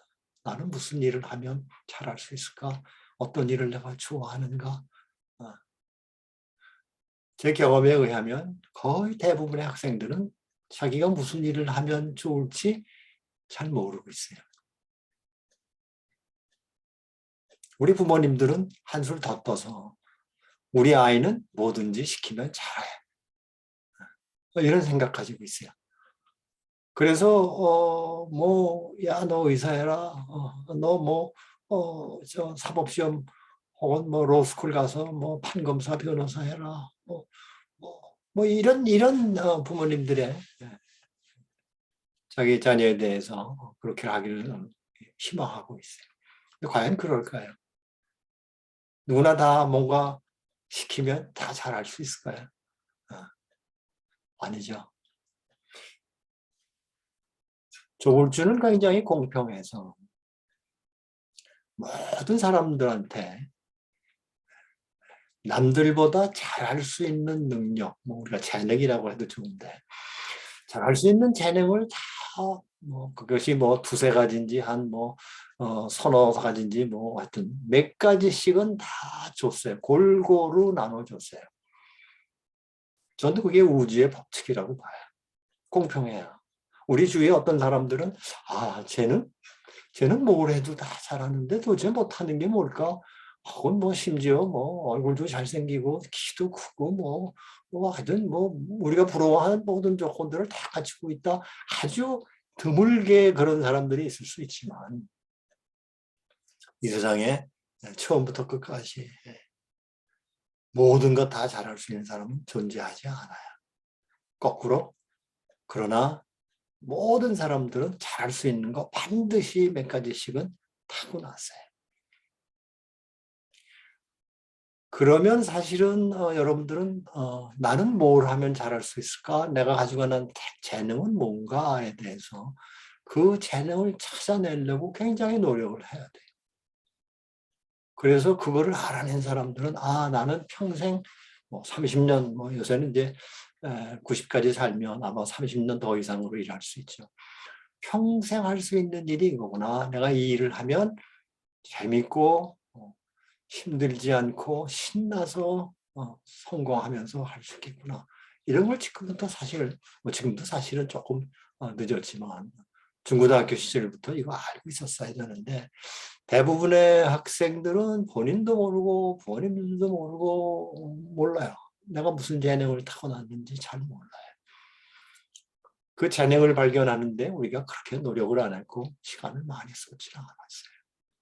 우리는 그냥 수능 점수 많이 높이려고 거기에만 신경 썼지 나는 무슨 재능을 타고났는가 생각을 안 했는데 이제부터라도 여러분들이 이 문제에 대해서 한번 뭔가 생각을 해야 돼요. 그래야 앞으로 30년, 40년 일하면서 신나고 재미나게 일할 수 있지. 억지로 하기 싫은 일을 매일 40년을 한다고 생각을 해봐요. 얼마나 힘들겠어요. 제가 진로 교육에 관한 연구를 해본 일이 있는데 혹시 여러분들한테 참고가 될까 봐. 내가 무슨 재능을 타고났을까? 여러분들이 한번 지난날을 회고해 보세요. 두 가지 일을 해야 되는데 하나는 나는 누군가를 여러분들이 알아야 돼요. 내가 잘할 수 있는 분야가 뭔가 하려면 과거에 중학교부터 고등학교 시절까지 내가 과목 중에서 점수가 비교적 잘 나왔던 과목이 어떤 과목들인가. 특별활동을 하면서 내가 어떤 특별활동을 할 때 정말 재미나게 신나서 했을까. 혹은 뭐 여러분들이 취미가 있다면 내가 무슨 취미 하면서 신났을까. 이게 이제 나를 알아가는 과정이에요. 그래서 첫 번째 나를 알고 나는 이렇구나. 그래서 거기서 나는 이런 재능을 이런 능력을 남들보다 타고났겠구나 하는 걸 알고 직업의 종류가 수십만 가지일 텐데 그중에서 직업 구분별로 아마 여러분들 도서관이나 책방 가면 있을 거예요. 직업 세계에 특별히 요구되는 능력이 뭐 있는가 하는 거를 뭐 수만 가지를 다 나열을 못하니까 그거를 이제 그룹핑을 해서 한 6개, 7개로 나눠놓고 특별히 이런 직업군들은 이런 능력들이 필요하다. 2개를 매치해 보는 거예요. 아마 우리 이 시간에 이제 학기 끝나갈 무렵에 진로에 관한 얘기가 나오는데 이번 학기 여러분들이 이 과목을 들으면서 자기를 발견하고 자기가 무슨 일을 하면 좋을지에 대한 시간을 좀 내서 한번 고민해 보기 바랍니다. 나를 알고 직업 세계에서 어떤 능력들이 필요한가 어느 직업군이 하는 걸 알면 이 둘을 매치시키면 되는 거예요.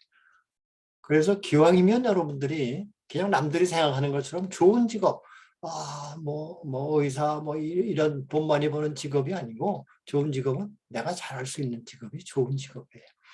그 좋은 직업을 학교 졸업하기 전에 탐구해서 반드시 여러분들은 본인이 잘할 수 있고 좋아하고 그래서 성공의 가능성이 높은 그런 일들을 지금부터 탐구해서 찾아내서 그 일을 잡길 바랍니다. 굉장히 중요한 거예요. 그렇잖아요. 30년, 40년을 매일같이 주중에 일할 텐데 그거 싫어서 하는 사람과 그거 좋아서 하는 사람과 삶의 질이 행복도가 얼마나 차이가 나겠어요. 여러분들 이 과목을 들으면서 지금부터 그 일을 찾아내는데 시간을 좀 쓰기를 바랍니다. 두 번째, 사랑. 60년 부부가 같이 살아요. 어떤 배우자를 택할 것인가. 이것도 그냥 저절로 주위에 많은 사람들은 때가 되면 다 알 수 있을 거야. 감정이 끌리면 돼. 과연 그럴까요? 여러분들이 기들은 Art of Loving이라고 하는 책이 있는데 사랑한다는 것은 아트다.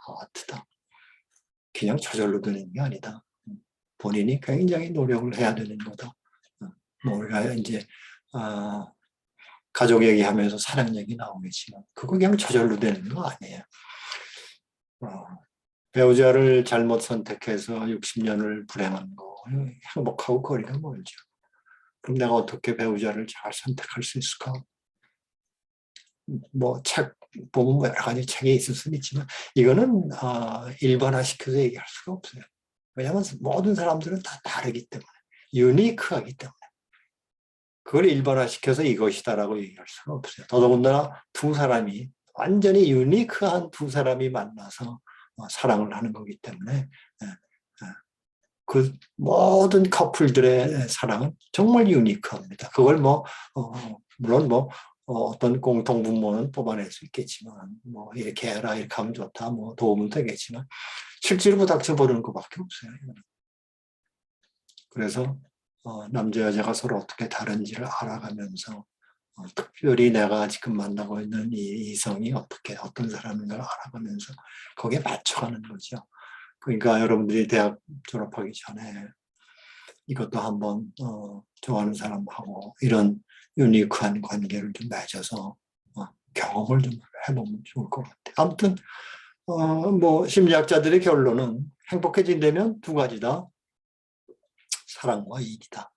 건강? 뭐 이거는 아마 무슨 필수 조건으로 물론 반드시 그런 건 아니지만 건강도 중요하니까 이 세 가지를 여러분이 지금부터 염두에 두고 뭔가 행복해지기 위해서 뭔가를 하고 있어야죠. 제가 처음 시간에 처음에 얘기했어요. 행복은 저절로 주어지는 것이 아니고 본인이 노력하면 얼마든지 만들어갈 수 있는 거다. 쟁취할 수 있는 것이다. 얻을 수 있는 것이다. 바로 이런 거죠. 사랑이 중요하다. 그럼 사랑에 대해서 몸으로 부닥쳐서 경험하면서 생각하면서 일도 나한테 맞는 일이 뭔지를 꾸준히 탐구하면서 기왕이면 그래서 이 두 조건을 갖추면 건강만 뒷받침해 주면 평생을 행복하게 살 수 있죠. 그렇죠? 그래서 가장 행복한 사람은 누구냐? 사랑하고 사랑하는 사람이 많고 열심히 일하는 노인들이 행복. 왜 노인이냐? 아까 우리가 정서곡선 본 것처럼 나이가 들어갈수록 정서곡선은 높아지기 때문에 사랑이 중요하고 그래서 일이 중요하다는 것을 다시 한번 강조하는 얘기죠.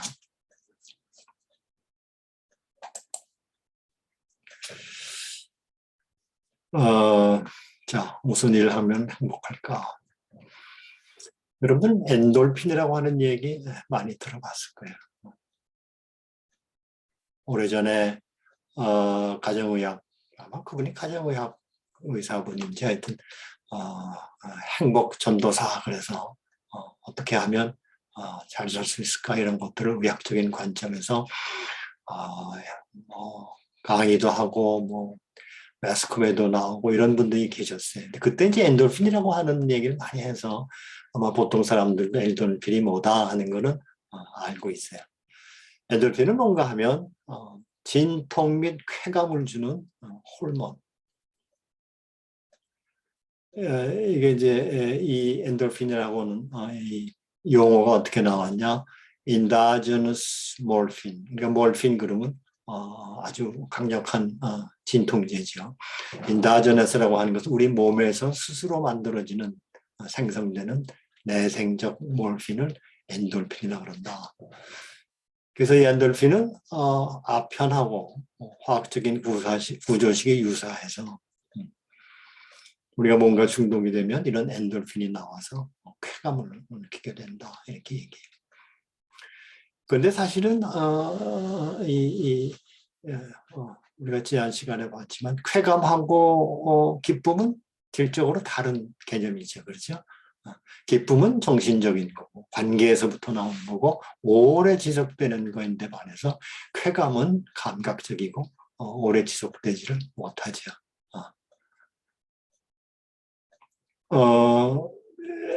엔돌핀은 언제 나오나 하면 아주 극심한 고통의 순간에도 나오고 또 쾌감을 느낄 때도 나오고 이런 호르몬입니다. 마라톤 하는 사람들이 42점 얼마를 달리는데 거의 그분들은 뭐 일정한 속도로 달리죠. 우승하려고 그러면 아마 일정한 속도로 달려야지 뭐 어디는 빨리 막 갔다가 뭐 이러진 않고 물론 약간의 그 차이는 있겠지만 그러다 보면 모르겠어요.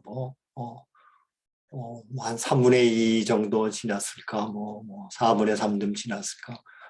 이제 그 사람들 얘기 들어보면 이런 얘기 해요. 어느 순간이 되면 그냥 자기도 모르게 달린대요. 그리고 굉장히, 막 고통스럽다가 어느 순간부터는, 뭐랄까, 하여튼 기분이 좋아져서 무아지경이라고 하죠. 무아지경이 돼서 그냥 자기도 모르게 달리게 된다.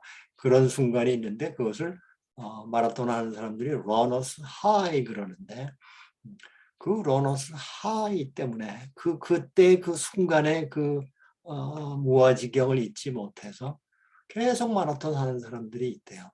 42km, 뭐 보통 사람들은 한 뭐 2시간 반 내지 한 3시간 달리겠죠. 그죠? 선수들이야 뭐 한 2시간, 세계적인 선수들이 한 2시간 정도 달리고, 2시간을 계속 달린다는 게 얼마나 힘들겠어요. 근데 그런 순간에, 고통의 순간에 바로 엔돌핀이 나와서 러너스 하이를 경험해서 계속 뭐 기회만 되면 마라톤 하려고 하는 사람들이 있어요. 이거는 이제 생리학적으로 우리 몸속에서 어떤 호르몬이, 고통을 잊게 해주는 호르몬이 나오고, 혹은 뭔가 중독됐을 때 쾌감을 느끼기 위해서 이제 나오는 건데, 근본적으로 쾌감과 그다음에 기쁨은 다르다고 하는 거, 우리 여러분들. 그래서 잘못 생각하는 사람들이 그 쾌감을 느끼기 위해서 이제 중독에 빠지기도 하는데, 그건 아니다 하는 걸 여러분들이 알았으면 좋겠어요. 기쁨은 관계지향적 정서. 그래서 사람들하고의 관계 속에서 우리가 기쁨을 느끼는 거고, 정신적인 만족, 정신이 개조되는 거고 하는 것이 이제 기쁨입니다. 근본적으로 다른 개념이라고 하는 것을 여러분들이 알면 좋을 것 같아요.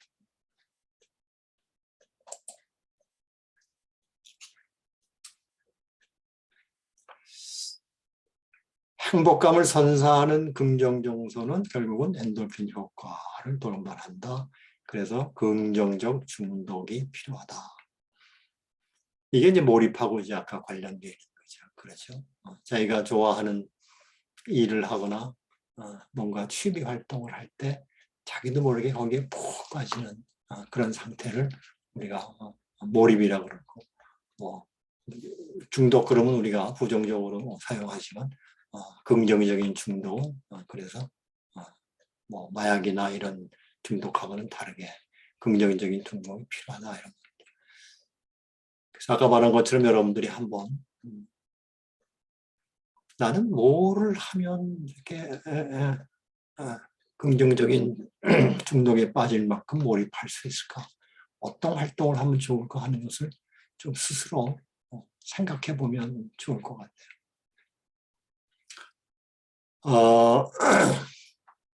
내가 우리 학생들한테 가끔 이런 얘기 합니다. 제가 대학원 다니면서, 우리가 대학원 다닐 때는 한참 발전 문제가 굉장히 중요한 이슈였어요. 뭐 당연히 한국 못 살 때죠. 어떻게 하면 잘 살 수 있을까? 그래서 이제 대학원 때 수업에서 우리 교수님이 발전이라고 하는 게 뭐냐? 아주 세 글자로 간단하게 정리해 줬어요. 발전은 뭐냐? 영어로 하면 development equal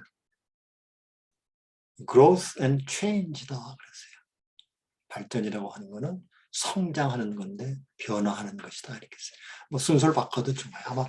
아마 시간적으로 보면 change가 먼저 일어나고 그 다음에 그 change가 growth, 상향으로 바뀔 때 우리가 발전이라고 해요. 한 사회뿐만이 아니고 개인도 마찬가지로 발전이 뭐냐, 더 나아진다는 게 뭐냐, 결국은 change and growth예요.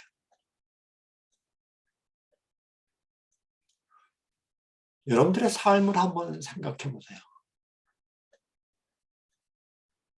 지난 한 달, 2달 혹은 뭐 석 달 동안에 내가 전혀 안 해본 거 뭐 한 거 있을까? 체인지. 지난 일주일 동안에 여러분들 삶을 한번 생각해 보면서 내가 일주일 동안에 뭐 특별하게 뭐 안 하던 거, 내 생활의 변화가 뭐 있었을까? 만약에 어저께가 오늘 같고 그저께가 어저께 같고 뭐 하루하루가 거의 변함없이 쳇바퀴 가듯 이렇게 시간을 보내고 있다면 별로 체인지가 없는 거죠. 그렇죠? 체인지가 없으면 그로스 일어날 수가 없어요. 뭔가 변화돼야.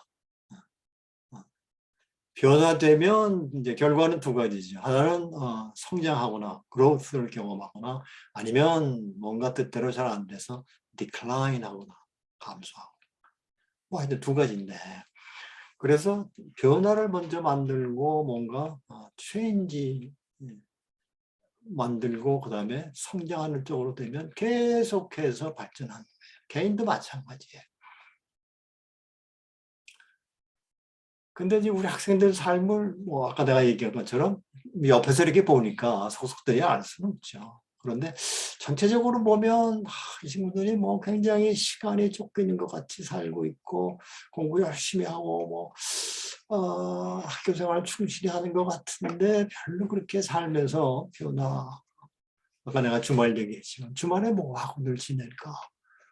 일주일 동안에 뭐 취미 활동을 하는가 궁금해요. 궁금해요. 잘 몰라요. 사실은 제가 속단 안 한다는 게 조금 위험하긴 하지만 제가 느끼기에는 별로 그렇게 뭐 많은 체인지가 있는 것 같지 않아요. 여러분들이 한번 스스로 생각을 해보고 의도적으로 이런 체인지를 삶의 변화를 여러분들이 만들어내야 돼요. 설사 뭐 자기가 기대했던 것처럼 결과가 나오지 않더라도 관계없어요. 여러분들이 20대니까 그거를 얼마든지 만회할 수 있는 시간 여유가 있어서 설사 뭐 잠시 디클라인 뭐 시간 버렸다 뭐 이렇게 해도 괜찮아요. 그러니까 우리 여러분들 우리가 살면서 하루에도 여러 순간을 이 일을 할까 말까 고민하는 순간들이 있어요. 선택의 순간들이 있어요. 여러분들한테 제가 도움을 주고 싶은 건 그 일이 무슨 뭐 도덕적으로 뭐 심지어 법적으로 안 되는 거 일탈 이런 거 아니라 그러면 할까 말까 할 때 하는 쪽으로 선택을 하기를 여러분들한테 권하고 싶어요. 그래서 뭔가 좀 자꾸 변화를 가져오면서 그래서 여러분들 스스로도 성장하고 나아지도록 굉장히 중요한 것 같아요. 그러니까 나는 지금 살면서 내가 계속 성장하고 있는가, 뭔가 나아지고 있는가, 이런 질문들을 여러분들이 가끔 해봐야 돼요. 1년 전보다 내가 지금 나아졌나? 뭐가 나아졌나? 그러면 여러분들 한번 스스로 생각해 볼 수 있잖아요. 그래서 끊임없이 성장을 하고 있어야 돼요. 성장해야 돼요. 그래서 그러려면 자꾸 변화를 줘야 돼요. 변화를 안 하던 일들을 자꾸 만들고 아직까지 연애 경험이 없는 사람들 아까 말한 것처럼 뭐 좋은 사람 있으면 연애도 한번 해보고 뭐 이런 거 다 변화들 아니에요. 그래서 여러분들이 기왕이면 변화를 만들어가면서 사는 그런 노력들이 꼭 필요한 것 같아요. 그래서 삶을 인생을 좀 다양한 경험들을 하도록 이렇게 하면 좋을 것 같아요.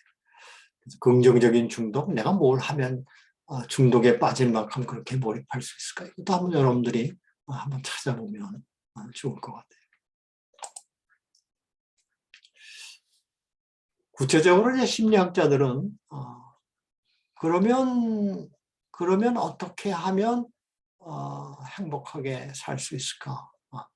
이제 조금 더 구체적으로 이분들이 결과들을 이제 보고하고 있어요. 첫 번째 낙관성의 심리학이에요. 이것은 무슨 얘기인가 하면 아까 우리가 처음에 심리학자들이 밝혀낸 행복의 조건들 중에서 굉장히 밀접한 관련을 맺고 있는 조건, 낙관성이 있었어요. 낙관성. 그렇죠?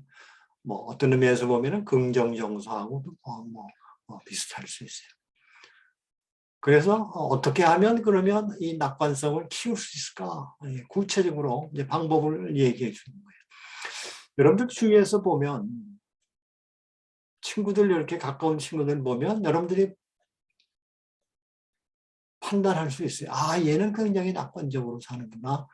얘는 그렇지 않구나. 이거 알 수 있어요. 사람들이 이게 이제 기질일 수도 있고 성격일 수도 있는데 우리가 뭐 주위에 확연히 드러나요.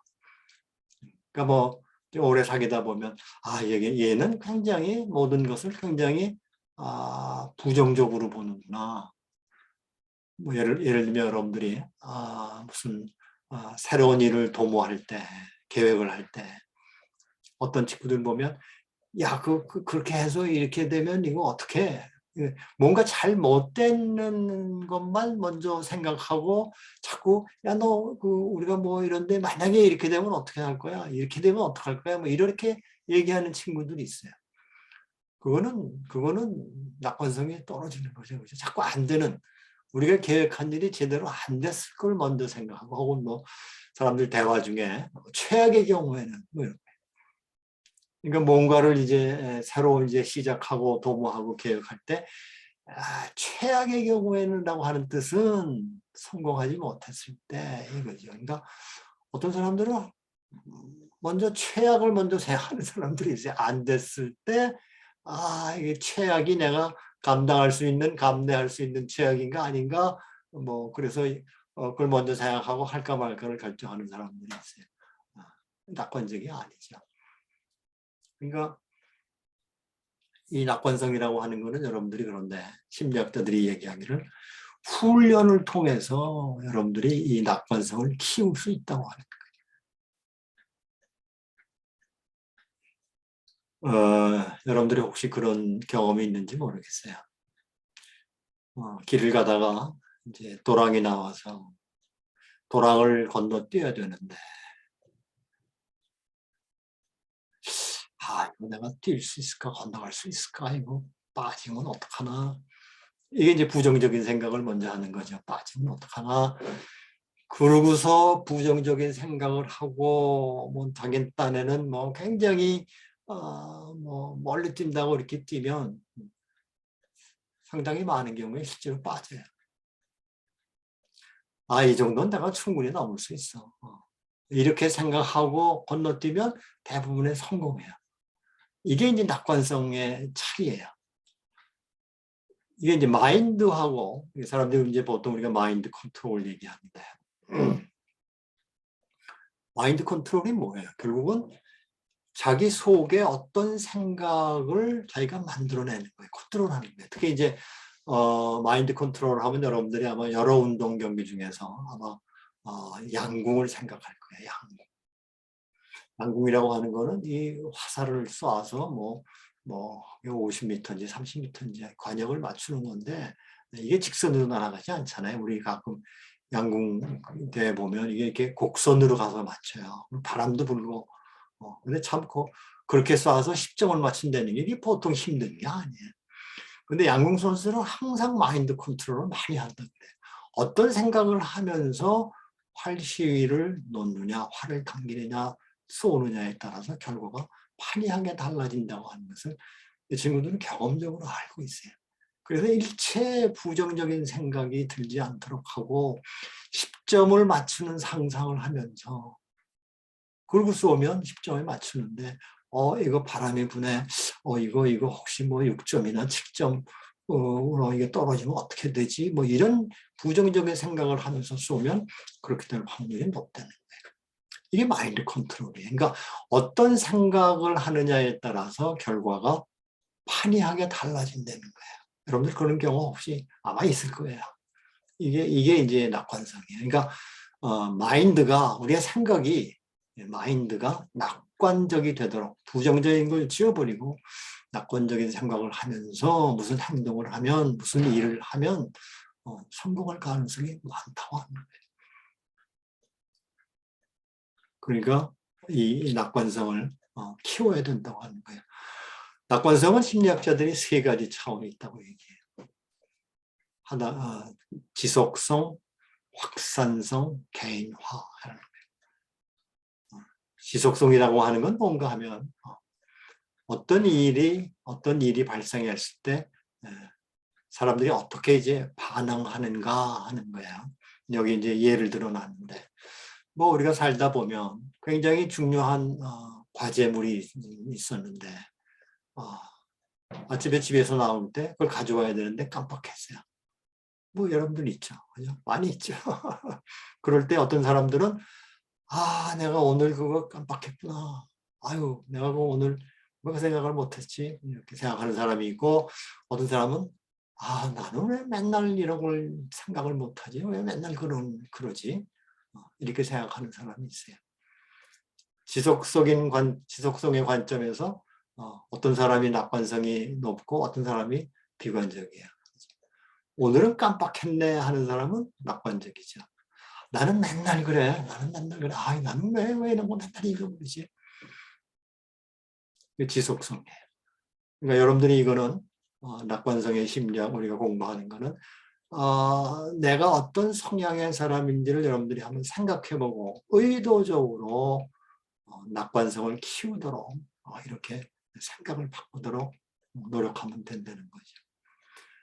그 다음에 이제 지속성에서 이제 일이 잘 안 됐을 때 혹은 이제 좋은 일이 생겼을 때 우리가 과제물을 잊어버린 거는 일이 안 됐을 거고 좋은 일이 생기면 어떤 사람들은 내가 그날따라 이게 컨디션이 좋아서 혹은 그날따라 뭐가 좋아서 이렇게 그날따라 이렇게 생각하는 사람이 있고 어떤 사람들은 나는 항상 그래 항상 그래 이게 지속성이에요. 그래서 오늘은 유난히 내가 좀 다른 날하고 다르게 뭐 어떻다 이렇게 생각하는 사람은 낙관성이 떨어지는 사람이고 나는 언제나 그래 나는 매일 그래 항상 그래 이렇게 생각하는 사람들은 낙관성이 수준이 높은 사람이죠. 그러니까 이 낙관성의 차원에서 지속성 면에서 나는 어디에 속한 사람인가? 내가 어떤 뭘 잊어버렸을 때 혹은 무슨 좋은 일이 생겼을 때 나는 어떻게 생각하는 편인가? 이것들을 여러분들이 한번 기억을 해내고 혹시 낙관성이 떨어진다고 판단이 되면 의도적으로 마인드죠, 마인드. 내 마인드를 어떻게 갖느냐 하는 거예요, 지금. 그런 마인드를 자꾸 갖도록 노력을 하면 자기도 모르게 자기의 성격이나 기질이 달라질 수 있다고 하는 거예요. 두 번째는 확산성이에요, 확산성. 지속성은 시간적인 개념이고요. 확산성은 뭔가 하면 예를 들면 선배들하고 이제 좋은 관계를 유지하는데 나는 이 사람하고는 특별히 좋은 관계를 유지할 수 있어. 그러니까 특수냐 이제 일반이냐 이런 건데 나는 김 선배하고는 잘 지낼 수 있어. 관계가 좋아. 이렇게 생각하는 사람인가 하면 나는 모든 선배들하고 그 사람이 누가 됐든지 간에 모든 선배들하고는 잘 지내. 잘 지낼 수 있어. 이렇게 생각하는 사람들이 있다고 칩시다. 그러면 어떤 특별한 사람하고만 나는 어떤 특별한 사람하고는 관계가 괜찮아. 이렇게 생각하는 사람은 확산성의 측면에서 낙관성이 떨어지는 사람이고 나는 모든 선배들하고 잘 지낼 수 있어. 관계가 좋아. 누구라도 괜찮아. 나는 다 잘 좋은 관계를 맺을 수 있어. 이런 사람들은 낙관성의 정도가 높은 거죠. 그렇죠? 또 이제 부정적인 어느 과목을 통해서 나는 어떤 특정한 과목을 나는 참 잘해. 잘할 수 있어. 이렇게 생각하는 사람이 나는 모든 과목이든지 잘할 수 있어. 마찬가지죠. 그죠? 그러니까 한 사람은 어떤 특수한 경우가 돼야 혹은 어떤 특수한 사람이 돼야 좋은 관계를 유지한다라고 생각하면 이건 확산성의 정도가 떨어지는 거고요. 모든 경우에 모든 사람들하고 이런 경우에는 일반적으로 다 그렇다라고 얘기하면 이거는 확산성이 높은 거고 이런 사람들이 낙관적이 되고 이런 훈련을 통해서 낙관성을 높일 수 있다고 하는 거죠. 그 다음에 개인화라고 하는 게 있습니다. 개인화. 낙관성의 세 차원 중에서 개인화. 개인화는 뭔가 하면 무슨 일이 잘 됐을 때 그거를 내 탓으로 돌리는가 혹은 환경 탓으로 돌리는가.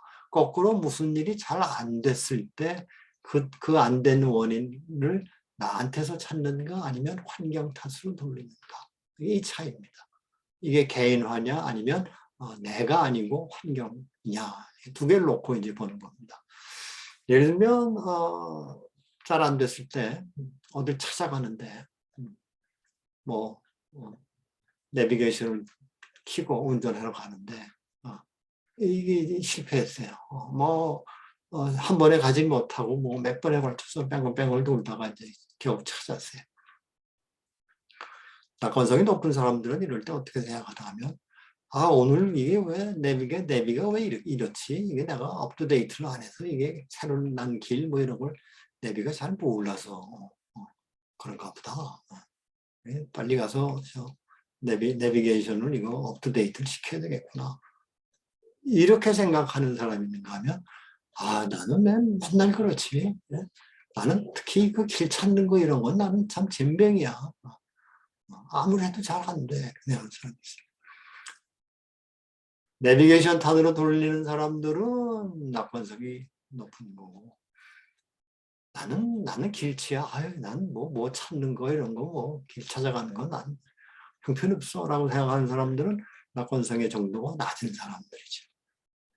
여러분들은 어느 편에 속하는지를 스스로 생각하고, 낙관성이 낮은 사람들은 마인드 자체를 자꾸 훈련을 통해서 바꾸기 바랍니다. 거꾸로 좋은 일이 생겼을 때 어떤 사람들은 그걸 내 탓으로 내가 이래서 좋은 일이 생겼어 라고 생각하는 사람들이 있고, 어떤 사람들은 환경 탓으로 돌리는 사람들이 있어요. 역시 좋은 일이 생겼을 때 오늘 그 친구 내가 만난 그 친구하고 둘 사이에 뭔가 좋은 일이 있었고 좋은 시간 보냈는데 오늘 그 친구한테 뭐 좋은 일이 있었나 봐. 기분 좋은 일이 있어서 오늘 이렇게 우리가 깊은 대화도 나누고 좋은 시간 보냈어. 이렇게 생각할 수도 있고, 아니면 내가 일부러 오랜만에 먼저 전화해서 만나자 그래서 오늘 아주 좋은 시간 그 친구하고 보내게 된 거야. 이렇게 생각하는 사람들이 있을 수 있다는 거예요. 전자는 낙관성이 좀 떨어지는 사람이고, 내가 오랜만에 먼저 전화해서 만나자 그래서 우리가 아주 좋은 시간 가졌어. 이렇게 생각하는 사람은 낙관성이 높은 사람이죠. 이거는 사실은 본인의 성격이나 기질을 바꾼다는 거는 그렇게 생각보다 쉽지는 않을 겁니다.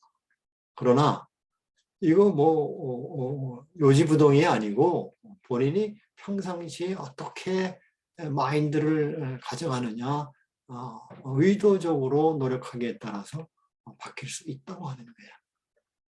그래서 심리학에서는 낙관성을 키워라 이렇게 얘기를 하는 겁니다. 충분히 할 수 있죠. 그렇죠? 그러니까 다시